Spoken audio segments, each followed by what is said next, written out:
დილამშვიდობისა ტრეიდერებო, როგორც მთელი კვირა ვსაუბრობდი, გუშინ შესუსტდა დოლარის ფასი, შემცირდა დოლარის ფასი საერთაშორისო სავალუტო ბაზარზე, როგორც ყოველთვის ჩვენი პროგნოზები გამართა, მოგვცა ევროსა და ევროდოლარის სავალუტო წყვილა, მოგვცა ძალიან კარგი ყიდვის შესაძლებლობა.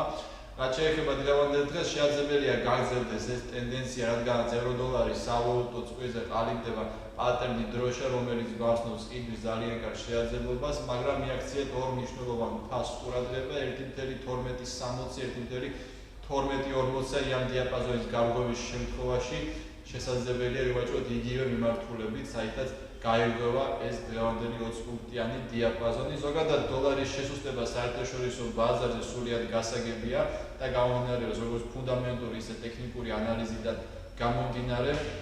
პარასკევის შემდეგ, ამერიკის დასაქმების მაჩვენებლების შემდეგ ჩვენ არ გვქონდა არანაირი არგუმენტი იმისა, თუ რატომ უნდა გვეყიდა დოლარი. შესაბამისად, დოლარის შესუსტება და ძირითადად ეს ტენდენცია შესაძლებელია გაგრძელდეს უახლოესი დღეების განმავლობაში. გუშინ ცნობილი გახდა ახალი ზელანდიის ძის პროდუქტების ინდექსი, რომელიც მცირედით შემცირდა, ხოლო დღეს ცნობილი გახდება კანადის საპროცენტო განაკვეთი და კანადის ცენტრალური ბანკის მონეტარული პოლიტიკა. ასევე შეგახსენებთ, რომ გუშინ გავრცელდა სტატია ამერიკის ფედერალური რეზერვის ღია ბაზრის კომიტეტის სან-ფრანცისკოს წარმომადგენლის ვილიამსის სტატია, სადაც ის განმარტავდა ამერიკულ მაკროეკონომიკას, მის ტენდენციებს და ასევე ისაუბრა, რომ მას სურს საპროცენტო განაკვეთის ზრდა. შესაბამისად, ეს კიდევ ერთი არგუმენტია იმისა, რომ უახლოესი 3 თვის განმავლობაში შესაძლებელია გაიზარდოს საპროცენტო განაკვეთი, მაგრამ დიდი ალბათობით სექტემბერში ეს ტენდენცია შებერდება.